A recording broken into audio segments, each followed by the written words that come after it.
With so many podcasts out there, shows can get lost in the shuffle.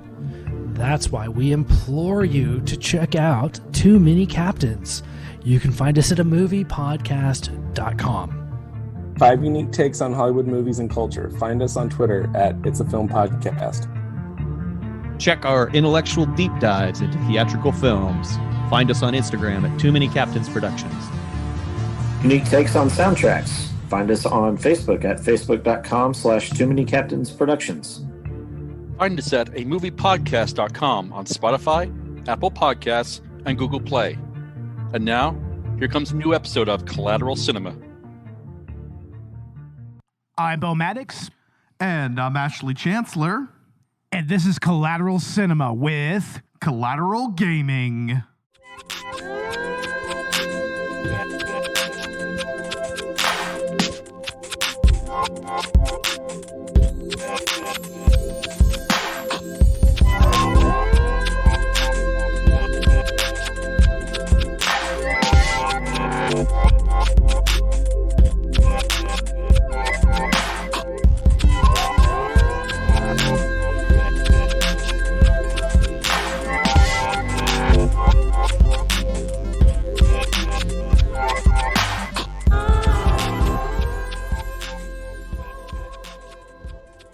Welcome to Collateral Cinema, the only movie podcast that matters, where we focus on good movies, bad movies, and everything else in the world of cinema. We are podcasting straight from somewhere in South Texas, and yes, my friends, we are a 420 friendly podcast, so whatever you have, smoke it if you've got it.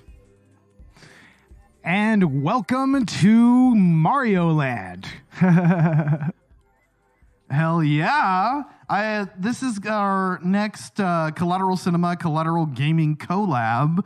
We've had actually quite a few of those lately, and we just absolutely had to cover the Mario movie. In fact, we've been planning to do it since, well, like last year, I think, whenever the release date for this was announced. But, just in terms of me moving out here to Houston and a lot of like growing pains with that and scheduling conflicts. It took us this long to finally get to it, but it's okay. It's still pretty relevant, I feel. Yeah, we actually watched the movie before you actually left, right? Yeah, we did watch it together before I left. And you know what's funny is,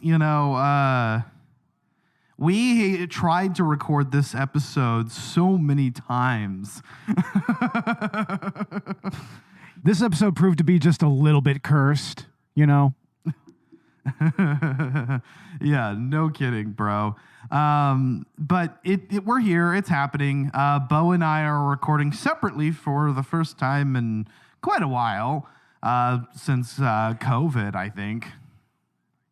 Yeah, since the pandemic hit, I mean, and we really only did that for a little while until we got our vaccines. So, I mean, it was just a one weird little period where we just had to, socially distance, just like everyone else. But this time around, it's just a matter of Ash is 4 hours away now. So, yeah, exactly. But not to worry, we've got it figured out. I've got Wi-Fi, I've got equipment, and we're going to continue to deliver content. I mean, Collateral Gaming has been going virtual for well over 2 years, I think. So we're no stranger to it.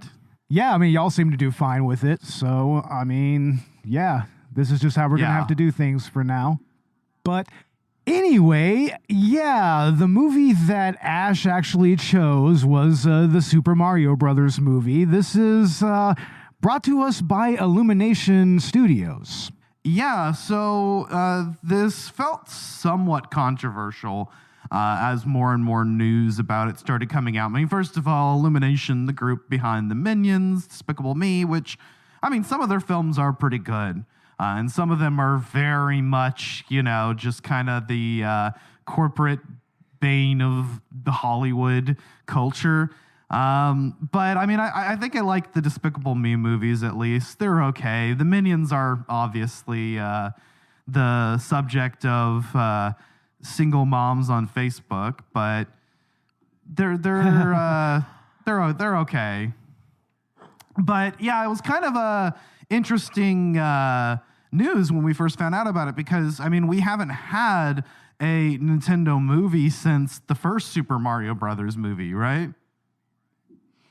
No, and we did an episode on that particular movie, which is now kind of being seen as kind of a standalone, example of a 90s cyberpunk now. So I think it's kind of come around and got its own identity in a way. Yeah, 100%. I mean, actually, our review of that was actually pretty good. I mean, we actually enjoyed it. We didn't consider it a bad movie episode because, I mean, it's just kind of its own thing that doesn't really have much to do with the games, but it has its own identity. And it's funny that even some aspects of that movie made their way into this one.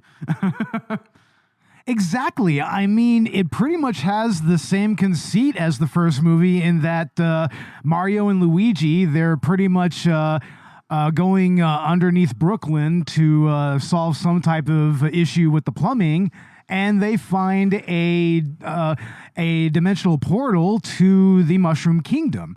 So it's practically the same script, note for note, in that respect, but needless to say, I mean, since this is working with an animated medium and whatnot, there was a lot more that they could really do with the characters and with the world than they were able to do with live action. And even though the Mushroom Kingdom and the live action movie is so memorable, I mean, like you said, we did not consider that a bad movie. And I still to this day feel like, I mean, it's actually a great, like I said, great sci-fi cyberpunk movie that just happens to kind of have the veneer of the Mario Brothers over it, which incidentally is kind of like the second game in a way, which is literally Doki Doki Panic, and it's and it has, incidentally, it's very much like the second Super Mario game, which was pretty much a reskin of Doki Doki Panic. So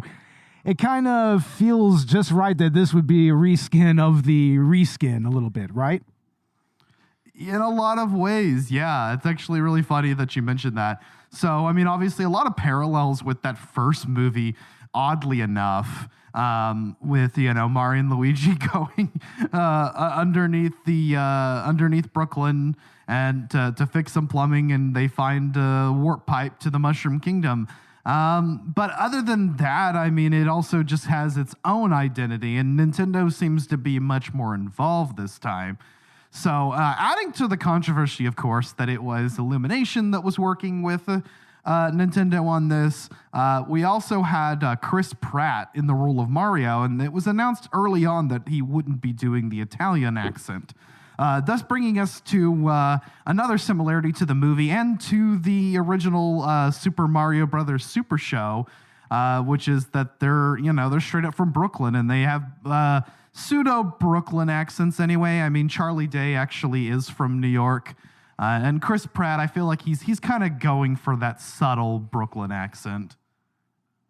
Well, it even works with that whole reference to the Super Mario Brothers show theme song and everything. I mean, yes, I don't know if that was the original audio or not, but if that was Day and Pratt, I mean, it was actually pretty close to Lou Albano and Friends. So, I mean, I would say that Chris Pratt, he did just fine as Mario, but I will say that Charlie Day gave the better performance as Luigi. Very much like but in the first movie, I mean, you had great performances by both Bob Hoskins and John Leguizamo. So this time, I think that there's a little bit of a mismatch in the performance between the two characters. I feel Luigi is a little more breakout, in spite of the fact that there's not a whole lot that he's given to do in this movie. But honestly, yeah. I think that just performance-wise, Charlie Day really nailed Luigi. Oh, 100%. Yeah, he was one of the standout performances. Just, I wish there was a little bit more of him, and I'd love to see what they do in the sequel. If they kind of give him more of a spotlight to Luigi, that would be great. But like you said, I mean, Chris Pratt was fine. I mean, I kind of didn't even see him as Chris Pratt. I mean, which was what a lot of people were afraid of, I think. I just kind of got, invested into this Mario character, this version of Mario. And it helped that they had so many little references peppered throughout the movie to not just Mario, but Luigi's Mansion, to the Donkey Kong games, of course. There's a whole subplot with the Kongs, which we'll get into, to various other Nintendo video games. I mean, Mario is playing Kid Icarus or something, isn't he? Which kind of poses some interesting existential questions about the Mario Brothers and Nintendo in this universe. It's like, okay, so Nintendo verifiably exists in this world, and they're playing Kid Icarus. I think there's even references to Star Fox somewhere along the line or something like that. And it's like, there's what the ship came first here? Yeah, they have the Star Fox ship on top of the TV. Mm-hmm. Yep. I thought that was pretty cool. Forgive me if I'm wrong, but didn't they also have maybe Link's shield up on the wall somewhere? I think you're right. I think there was something like that. And there's a diner, I think, called Punch Out, and just all these little references, I mean, from the very first minute of the movie, including a performance by the esteemed Charles Martinet, the original voice of Mario. And I remember it being announced that, early on that he was going to appear in the movie, and he appears in it as more than one character, which is nice. He even has a prominent role in the background characters of Mario and Luigi's family as their dad. He's their dad. Yeah, and he's also the little proto Mario dude that goes ha ha and whatnot. In the diner. So we got it. What we got in that little commercial that does the Super Show rap. We got Pratt and Day's best Mario and Luigi voices, which weren't bad. It was great to actually hear Charles, that classic Charles Martinet Mario line. That was important. That had to be in the movie, as well as the other cast members. Jack Black, of course. Probably the best performance. I mean, him and Charlie Day, I think, are the breakouts for me. Absolutely. I mean, Bowser was just everything that you would think the character actually is and more, And in the end, he's just a massive simp for Peach, That's all that he is. He's a Princess Peach simp. And he has this delusion that he's going to be able to marry her. Peaches, peaches, peaches, peaches, peaches, peaches, peaches, peaches, peaches, peaches. I mean, man, I'm so glad that we got Jack. Yeah, that they utilized. It's so great that we got a musical performance from Jack Black. I mean, utilizing his talents there, of course.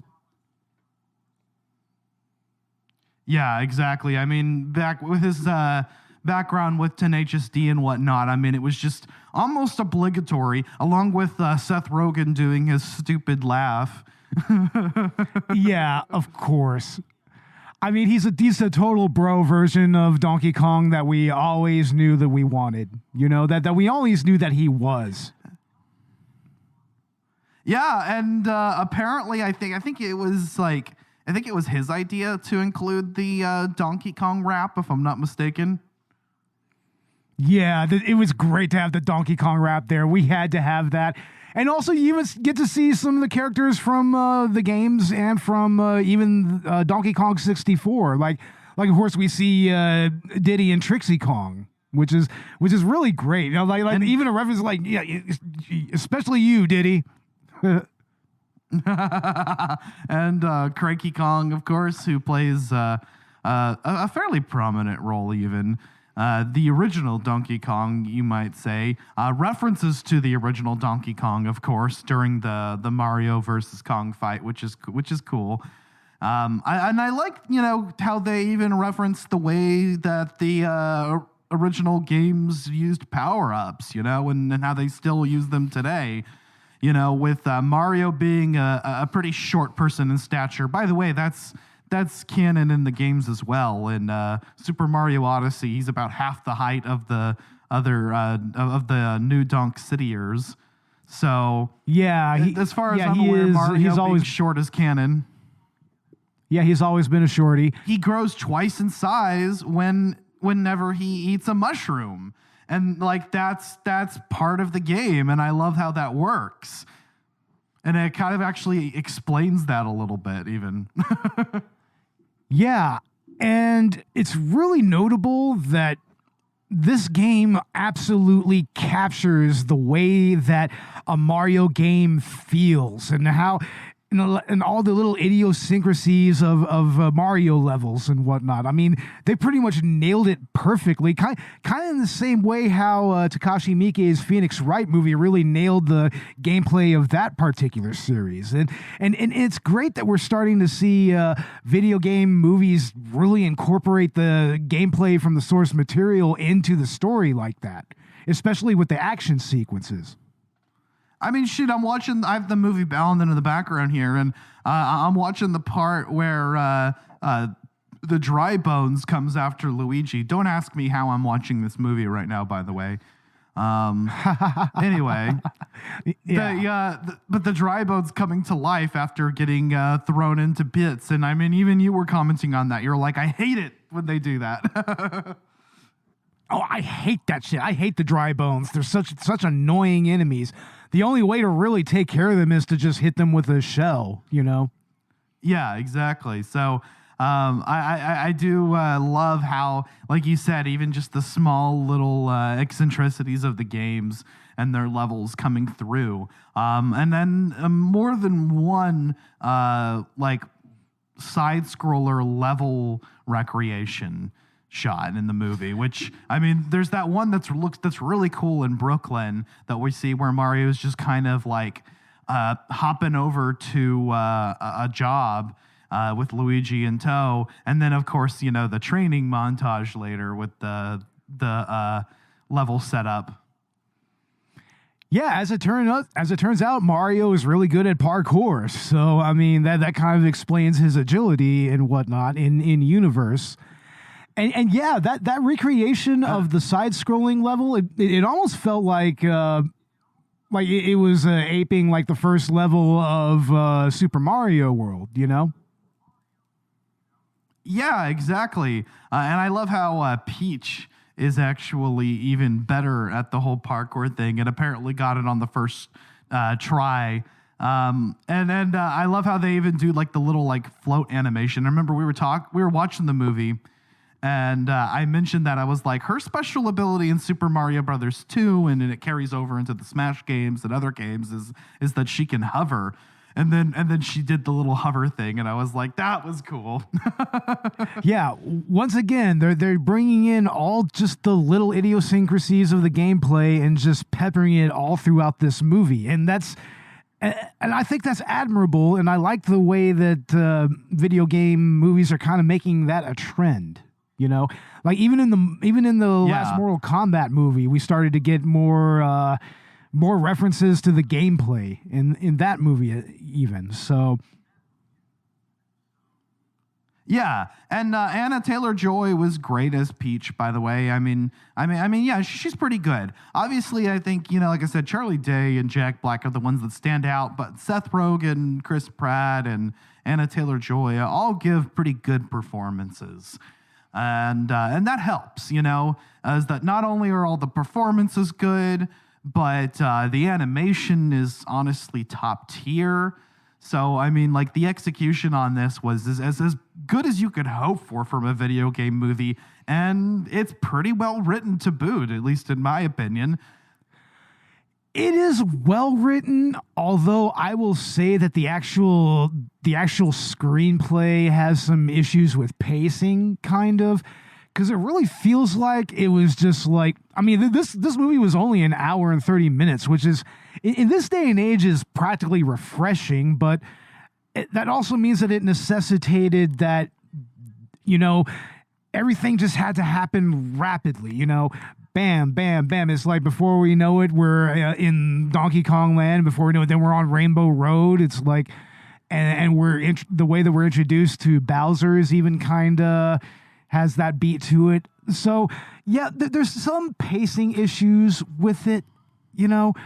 So I can see where some critics can kind of notice that and point it out. I will agree that it does feel a little bit fast, and sometimes, you know, we kind of just hurry to the next thing. But at the end of the day, I think I'm glad that it's short and sweet. And I think I'm glad that they decided to play it safe this time.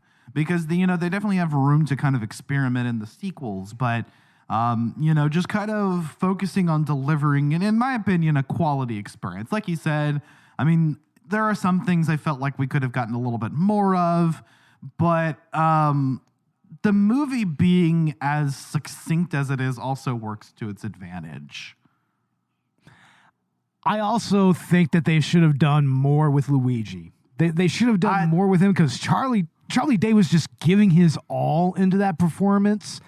So yeah. I kind of wish that they would have found a way to get him back to Mario a little earlier in the movie so that they could go kind of have their own little character arc with each other. You know, I was about to say that too, because I agree. If there was anything they could have added to the runtime of this movie, more time with Luigi and kind of letting him be a little bit of a hero. I mean, I know that obviously they're setting up for, the brothers to team up at the end, and that's not so much a spoiler. I think we all know that that's how it's heading at the very end of the movie. So building up to that a little bit more would be nice. Yeah, I kind of feel like we should have had a deeper story arc with the two brothers, you know?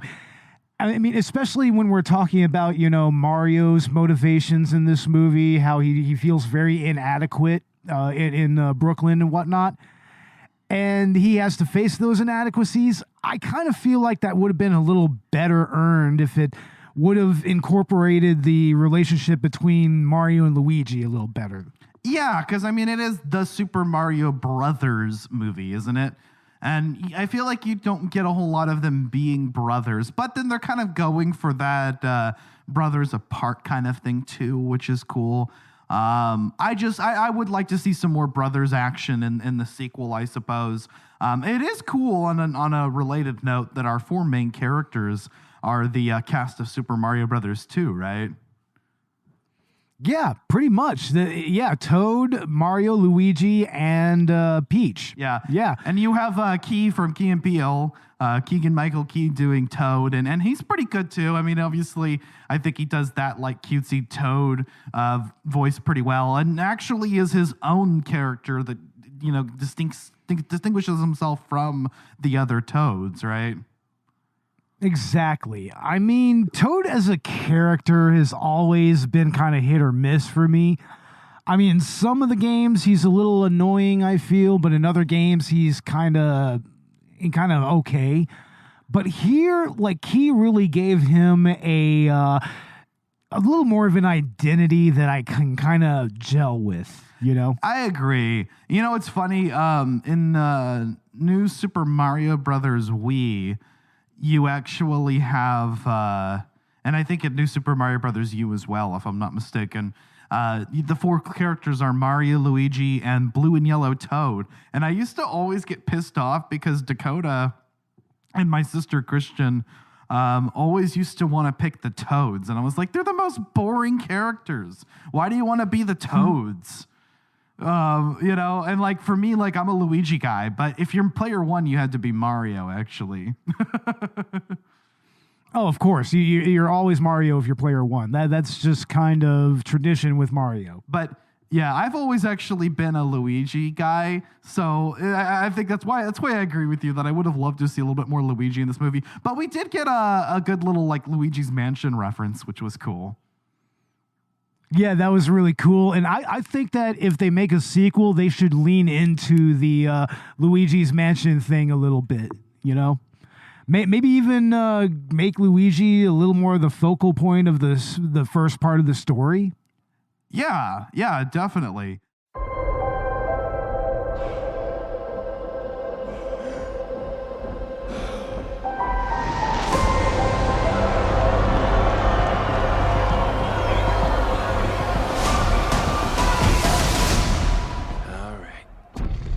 Setsuko.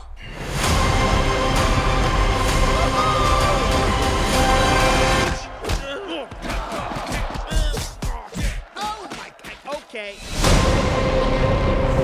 Not sure if you know who I am, but I'm about to rule the world. Wow, yay. But there's one problem. There's a human, has a mustache, just like you. Do you think I know every human being with a mustache wearing an identical outfit with a hat with the letter of his first name on it? Because I don't. Bowser is coming.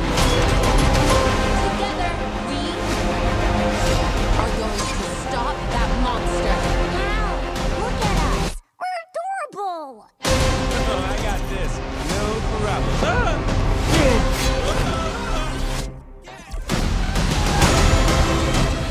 Our big adventure begins now. Get it out, get it out, get it out.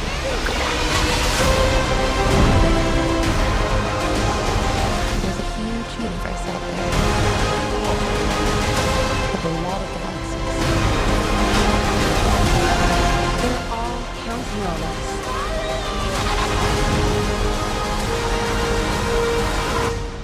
No pressure.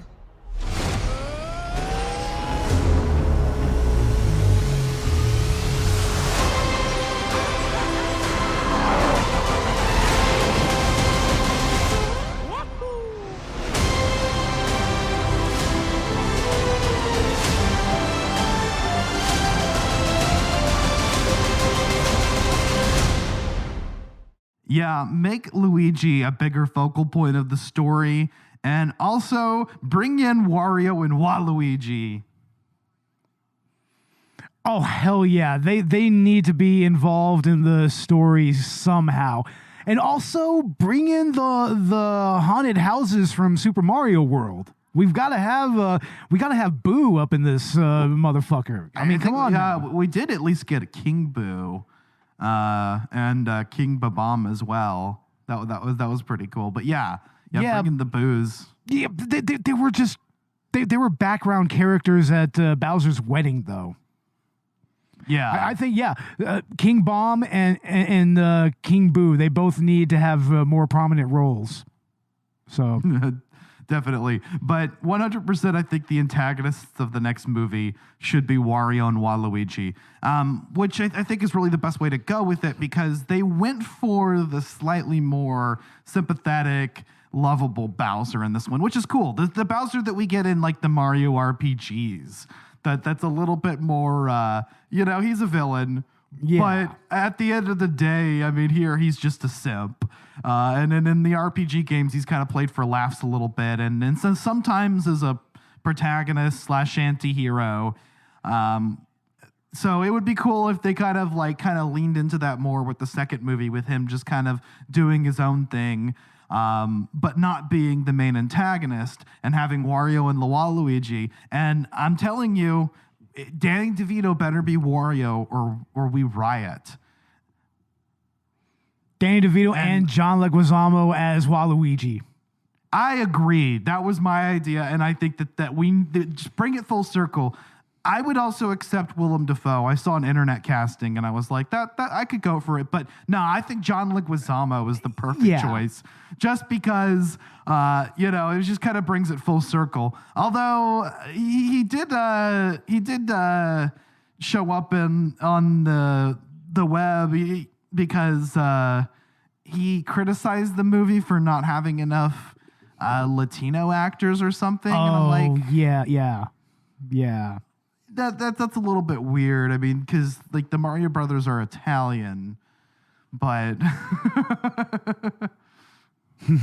yeah, but they're Brooklyn Italian in this one. I mean, they're not like it's a me. They're a little more like grounded, like Bobby Brusciati, our homeboy, his people, our homeboy, Robert Ortegon. I guess that's his nickname or whatever. Yeah, Robert Ortegon is his nickname. Oh, yeah, Bobby Brusciati is his real name. Damn. God damn. That's right. I think we need to do a Scream 6 review with Robert. What do you think? We do. I think we still need to do like our whole like franchise review of the Scream series, you know? Because I mean, we took the time to watch all of the movies anyway. Yeah, definitely. That should be a good little summer episode that we can release. Yeah, like a director's cut, you know?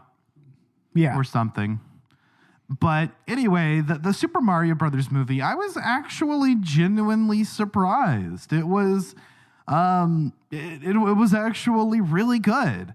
You know, I don't think it's like genius storytelling or anything, but for a video game movie, it's surprisingly well done. Wouldn't have expected the movie to be as good as it was, you know, just knowing it was, you know, from the team at Illumination and Chris Pratt was in the title role. Exactly. Exactly.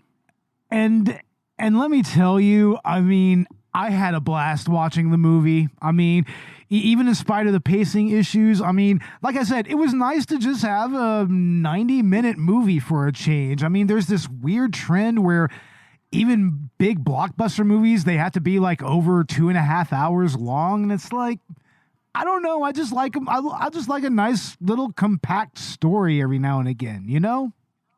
Right. You know, and that's kind of what I was saying earlier. I love that they incorporated soundtracks from the games. I mean, just from all over the place. Not sure why they needed to have 80s rock music in that. That was a little weird. Yeah, that was a little off-putting to me. It's like, I mean, what is this, jukebox musical? I mean, what are we doing here? Just like, I mean, granted, they were good. Granted, they were good choices for 80s songs to play in a Mario movie, and I can maybe. And I can maybe kind of get why they would go with the 80s angle, because let's face it, I mean, Mario was an intrinsically 80s thing initially. If you think about it came out in the late 80s. So if you think about it, these would have been if you think about it, these would have been the songs that you probably had on in the background while you were playing Super Mario Brothers 1 through 3 back in the day, right? Probably. So I would imagine so. It kind of makes sense, but it did feel a little out of place. Good songs, don't get me wrong. Just I was like, why wouldn't we have just used another track from the games here? But I don't think it takes away from the movie. It was just a little bit odd. It felt like it was just like something that was like, I guess Illumination thought was obligatory. It's like, hey, you know, this is like a blockbuster kids movie, so we need to have popular songs in it that people know. I don't know. I mean, to be fair, even the Sonic movies were guilty of that. I mean, there's that one moment where Pantera's Walk is heard for a little bit, and I'm just like, what? Really? Are we doing that? I think we said the same thing at our Sonic the Hedgehog 2 review. Was like, it was weird that the movie felt like it needed to have popular, like, recognizable songs in it. Like, I think that's what made me think of that. It's like, it's almost like it's a checklist for kids movies. Like, yep, better have songs that they have probably heard. And, you know, despite the fact that they're 80s music, I mean, these are songs that everybody's heard, right? Even kids. Yeah, it's like Take On Me from a-ha. I think Thunderstruck by AC/DC. Who hasn't heard an AC/DC song? Even most kids have heard an AC/DC song by the time they're like 5. So, yeah. But, I mean, the best song in the movie is Jack Black's Peaches. I mean, let's face it. Oh, fucking A. I loved it. That was so hilarious. He's just doing a straight rock ballad, and it's just so ostentatious and so fucking grandiose. And he even puts, you know, that little inflection and kind of peaches and shit, you know. I mean, he just goes all out with it, man. I mean, because he's Jack Black. Of course he does. I mean, School of Rock, for fuck's sake. Exactly. Didn't they do a remake of School of Rock? Or was it a series remake or something? Something like that. I never really saw it, but recently I think he got the original cast back together for a reunion and a little bit of a retrospective. So See, they should have done I think a reunion that's somewhere on the sequel. internet. That would be fun. That would be better than remaking it. Because, I mean, seriously, School of Rock is a way better movie than people think it is. It's actually a fucking superlative movie. Yeah, it's a solid It fucking really movie. is. So, there's a reason why people remember that movie favorably. I agree. But the Super Mario Brothers movie, I think, exceeded a lot of expectations. I mean, early on, some of the critic reviews were less than favorable, and I think that's just them kind of trying to judge it from a different perspective. Whereas, like most audiences just kind of took all the little references and the nostalgic factor and really just had a blast with it. That's who. It was for those two types of people. It was for the kids, and it was for the adults that played these games and grew up with them. So, and it really succeeds in that way, especially not unlike the Sonic movie did. Yeah, exactly. I think it's definitely for, like you said, kids and for the fans of the games. And so maybe if you're not in one of those two crowds of people, I don't know. Maybe for you, this will just kind of be more of your standard kids movie. But I think what gets discounted from a lot of, professional reviews is just the fun factor of something. Turn your brain off for a second and don't try to analyze it so much. And it's like if you had a blast with it, if you had a smile on your face, if the movie left you feeling like you enjoyed your time with it, I think it did a good job. And there's something to be said for that. And I don't know, I kind of disagree with the critical consensus in a lot of ways, even saying that, because I definitely do think this was pretty well done. Obviously not perfect. It's not, I don't think Scorsese would consider this any more cinema than he would the MCU, but I think a little bit more attention and care was put into this than some of the more recent MCU movies, arguably. Oh, definitely. Definitely almost as much reverence for its source material. Yeah. Which, if you know anything about the MCU, is very reverential to that, at least in the first few phases. Yeah, and then I say that as someone who has enjoyed everything the MCU's put out so far, including Phase 4 and Phase 5. But, obviously I feel like Nintendo and Illumination were trying even a little bit harder. This is kind of more along what we got back around Infinity War Endgame in terms of, just quality. Yeah, it's really because Nintendo kind of had something to prove here, especially with the way that the original live-action 1993 movie came out. They really had to kind of nail it here, at least on a fundamental level, and they did so.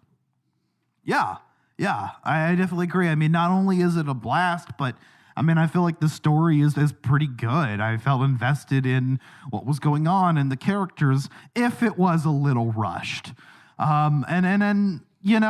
I think it kind of hit everything that a Mario movie really needed to hit. Hell, they even got references to Super Mario Galaxy and Super Mario Odyssey. So, just stretching across everything. Yeah, definitely. And leaving more for the sequels. Honestly, I think,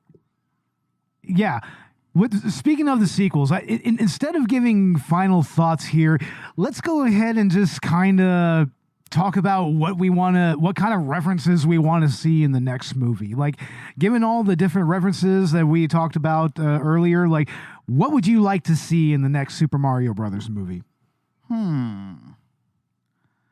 Because in terms of this movie, we hit. I mentioned it earlier, Luigi's Mansion, Mario Kart. There's a whole Mario Kart sequence. There's a lot of kart stuff. There's a Donkey Kong sequence. There's a Donkey Kong sequence as well. There's references to Super Mario Brothers 1 through 3, to Super Mario 64, to Galaxy and Odyssey, like I mentioned earlier. I didn't really catch much Sunshine love here, if any. So I think a little bit of allusion to Super Mario Sunshine would be cool. That's a fun game. Which is kind of weird given the world building that did go into this. I mean, we even have a little reference to Yoshi's Island for a second. I mean... Yeah, exactly. Yeah, with the baby Mario and the baby Luigi. So they kind of really hit a lot of notes here, but they left room for maybe other parts of the franchise that haven't been explored yet. I mean, I think that we'll probably see another sport come in. I mean, because we got a lot of like the kart racing this time, so kind of seeing them delve into some of the other Mario sports games would be cool. Mario Tennis. Mario like Golf, Mario Tennis, Mario Golf, Mario Baseball, Mario Basketball, Mario Soccer. No. They need to make a Mario Party reference. There needs to be a Mario Party reference. You're right. I literally just thought of that as you were saying it too. Like the Mario Party needs to come in. And also maybe a little reference to Smash somewhere along the line. Yeah, and if they're going to focus more on Luigi, we could get a little bit more Luigi's Mansion, right? Especially if they're going to bring in the booze and stuff, right? Like you were saying. Yeah. Honestly, here's what I think would be totally gangster if they did this. If they had some references to the Super Mario RPG. Yes. And like the Mario and Luigi games or even the Paper Mario games, any Mario RPG stuff would be amazing. Yeah, wouldn't that be interesting if we got like some Paper Mario in the next movie? That'd be really interesting how they incorporate that. Yeah, it would be. I would like to see how they would bring that in.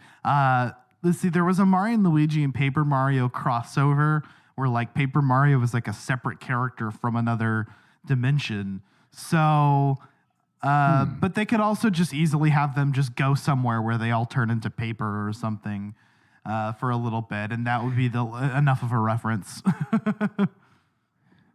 But go even deeper. Give us a Mario is missing reference.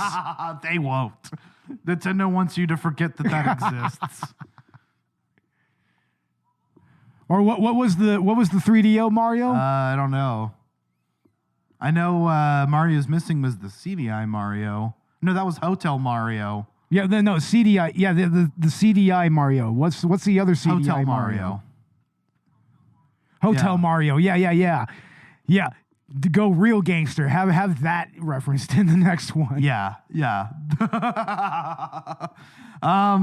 Did they do a Dr. Mario reference? Because I didn't see that, and I would have expected to get one. No, they didn't, and that would be so awesome if we got something like that. Dr. And Mario, a reference to the fact that he's not a real physician. Like, what are you doing? Like, exactly. Where the fuck did you become a doctor? I mean, they could go in so many different places with this. I would love to see how Nintendo might tackle other properties in this fashion, and kind of set up a Nintendo cinematic universe with the Super Smash Brothers movies being the equivalent of the Avengers. I mean, shit, we got Sonic and we got Detective Pikachu, so they're kind of already doing it. Add like a Zelda, like Studio Ghibli style anime into the mix. And do a fucking proper Metroid movie or series. Yeah, something like that. And you could start, bringing in the fucking like other Nintendo properties and have them all come together for Super Smash Brothers. It would be fucking amazing. Dude, a Star Fox movie. Holy fuck, the things that they could do with a Star Fox movie. Yeah, exactly. So, I'm actually really excited to see, where Nintendo goes with this, now that they've really kind of tested the waters here. I mean, I said that this was the first Nintendo movie since Super Mario Brothers. I think that's true, because technically Pokemon Detective Pikachu is, that's Pokemon team, right? That's Game Freak with Nintendo. So it's a little bit different. Yeah. So this was the first like Nintendo like first party like feature length theatrical release. that I can think of at the moment since the original movie. Exactly. So, really the sky's the limit from here. I love that they're trying new things. I mean, they even kind of tapped into the mobile market, which is good. Hopefully that inspires them to be a little bit more liberal with their properties and with some of their practices and not be so anti-consumer because, I mean, Nintendo can do good sometimes, and this movie is an example of that. This is for the fans. Yeah, but there is something that we do need to say. Nintendo owns Google. Never forget that. Never forget. I don't know. I think that they've been on a good track lately. I love what they're doing with the Switch. And hell, even their online services. I know some people were complaining about it, but the fact that they even want to preserve their old games and keep them on is good. Yeah. Honestly, I do need to get myself a Switch because I now have an Xbox One and a PS4, so I might as well go ahead and get that next, especially as cheap as you can find them in pawn shops nowadays. Yeah, and it's like a $60 annual subscription, and you have legal emulation. So, not a bad deal. Fucking A. Really, at the end of the day. I like what they're doing with that, and then I really would love to see Nintendo just do more in the world of cinema. I think that's important. I want my Studio Ghibli Zelda anime now. Studio Ghibli Zelda would be fucking amazing. Seriously, I was saying for a while that like a live action series would be cool, but no, an anime series, that's what we need. Just don't give it to Funimation. They'll just turn it into some weird isekai. So, but like Metroid would be live action, more than likely. I mean, or they could do like a 3D animated. That could work. I could see it as a really deeply CGI movie. Like, I think that it would really work better that way. You don't really get a whole lot of shots of Samus as a person in most of the games. Other M excluded, but Other M doesn't count. Nope. I've never even played Mother M, and I know that Other M doesn't count. So I defended it years ago, but I replayed it, for the podcast within the last couple years, and no, the game is hot garbage. I'm sorry. Oof. Yeah. But yeah, I love everything that they did with this movie. I'd love to see more power-ups. I mean, because we got like the Tanuki Mario, we got the fucking cat suit from Super Mario 3D World. We got the fire flower and the ice flower and the mushroom, the mini mushroom even. So and of course we got the blue shell as well. We did get a blue shell. That was interesting. We got the fucking blue shell, and that was so fucking cool, man. And even the bananas with the whole like carts being from the Kong Kingdom thing, Yeah, that makes total sense. Yeah, that's that other thing, is that the Kongs are the ones who make all the Mario Karts. So, yeah.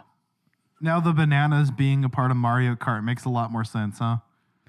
Yeah, no, to me, that's canonical from now on. The Kongs are the ones who created the carts for Mario Kart.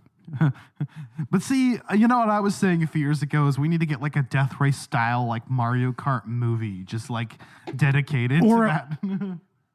Or go even more ham-fisted with it and do a Cannonball Run Mario Kart movie. all comedic style and stuff like that. Hell yeah.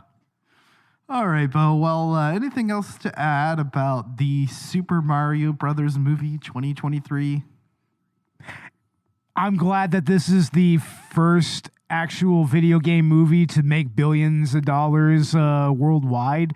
That's a good portent of things to come.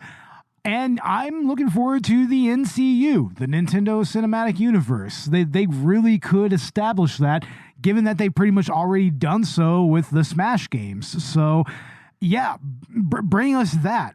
I mean, honestly, this is like Nintendo's ultimate means of fulfilling fan service. So it's like, yeah, just give the fans what they want. And for the most part, this is what they wanted. I mean, given the way that the aggregate review score on Rotten Tomatoes was so different between the critics and the audience receptions, I mean, yeah, no, you just got to cater to the fans, give them what they want, and they'll keep coming back. So, yeah, I mean, I would like to see a lot more references to other Mario lore in the next movie if they make one. They have to make one, I think. But, yeah, other than pacing issues and maybe some lack of certain character arcs, this is an enjoyable movie. I had fun watching it. So it's a good, fun, positive experience. And if you're just one of those few people who have never, ever, ever actually, been introduced to the world of Mario, this is a good way to kind of get a quick introduction, So, yeah. Hell yeah, I agree. It's a great movie. If you've got kids or if you're a fan of the original games or any of the games, go check it out with your family, with your friends. It's a lot of fun. It's an absolute blast. It should be in the theaters for maybe just a little bit longer. At this point, though, you could also just wait for it to come out digitally. Because obviously, I mean, it's going to inevitably be streaming somewhere. And I think this would be a good fun film to even add to your collection. Oh, yeah, I can't wait for this to come out on DVD or Blu-ray or whatever. I'll go ahead and pick up a copy. Hell yeah. Well, Beau, what is going on with Collateral Cinema? I mean, I believe we have our season finale to go, and that's it, right? For this season? Exactly. That'll be it for season 6. We're going to talk about Corvette Summer. We are going to be joined by the Spy Hards, finally. I mean, it's like pulling teeth trying to get this episode out. Speaking of another cursed episode. Yeah. But yeah, man, I'm looking forward to that. The Spy Hards, they joined us on our Star Wars prequel trilogy episodes, and they really bring it. They're a fine podcast, and you should definitely check them out. So, yeah, look for that. And yeah, there's also going to be maybe some director's cut commentary. Not really commentary, maybe some director's cut content coming soon. I believe Robert and I might finally get our Slashers in the Big City episode together with Jason Takes Manhattan and Leprechaun 3 in Vegas. So look for that coming very soon. I believe we should be doing some more Patreon commentaries after the season is over and in the meantime. So look for our commentary on Morbius coming very soon. And if you have any suggestions for a director's cut commentary of something, kind of low budget or, public domain or whatever that we can do a commentary on, by all means, hit us up on Twitter or Instagram or Facebook and let us know. Hell yeah. Yeah, no, I think the next time we get together, we definitely need to record that Morbius commentary and get that out. Get morbed. Yeah. With the world. Get morbed. Oh boy, here I go morbing again.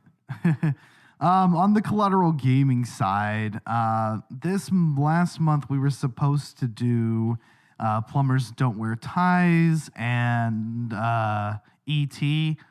I'm still kind of trying to decide if we're even going to be able to get that out before the season finale. I mean, worst case scenario, those will just be our bad games next season, but if we can at least get one or not both of those out at some point, that would be good. We'll see. Wait. Hold on. You told me that we went through Plumbers Don't Wear Ties and we're not even going to fucking record the episode? It depends on how quickly we can get this shit together, Beau, because Star Wars Jedi Survivor just came out, and I wanted to get that out this week. We've still got one more week till Tears of the Kingdom comes out. So I think, next week we'll have Survivor out. The week after Tears of the Kingdom comes out, we'll have our spoiler-free review on that.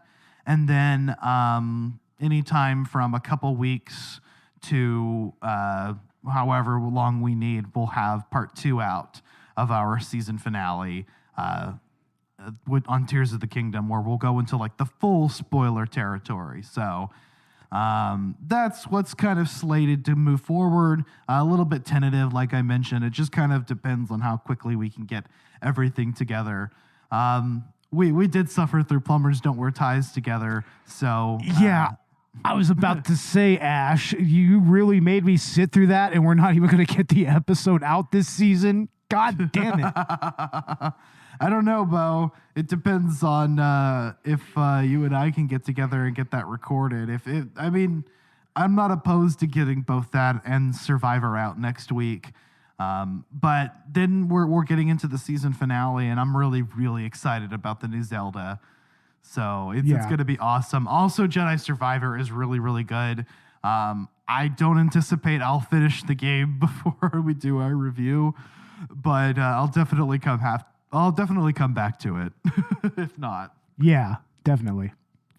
And Dan Rockwood should be joining us from Victims and Villains on our Zelda episode, and possibly on the Jedi Survivor episode as well.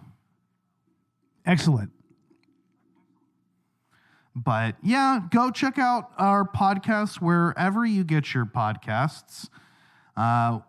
Collateral Cinema and Collateral Gaming are on all the major podcast platforms. You can check those out in the show notes. And we are on social media as well, Instagram, Facebook, and Twitter. As Beau mentioned, we do have a Patreon. We'll be getting more full-length movie commentaries and Let's Play video game commentaries out as we are able to. And don't think that just because Beau and I are in different cities now, Beau and Robert and me are separated, that's going to have any impact on our ability to be a Collateral Media family and produce content for you, because we are going strong, and we will. Absolutely. I'm very satisfied with this past season of Collateral Cinema, and I had a lot of fun joining you on Collateral Gaming on the roster. So yeah, look forward for more from Collateral Cinema and Collateral Gaming very soon.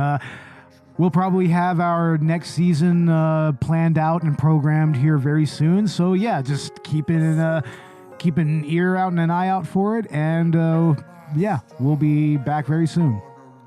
Hell yeah.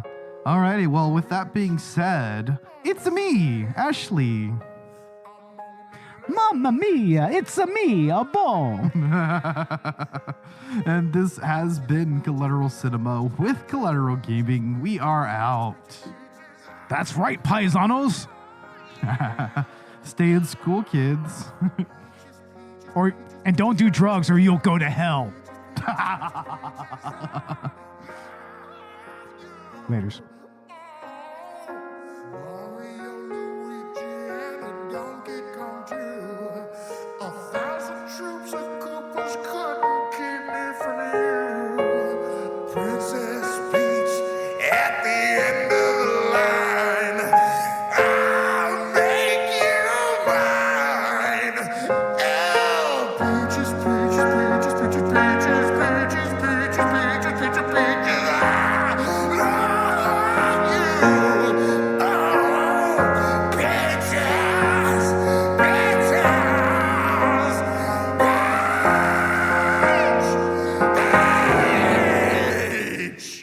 Collateral Cinema is a Collateral Media podcast. All music and movie clips are owned by their respective creators and are used for educational purposes only. Please don't sue us. We're poor.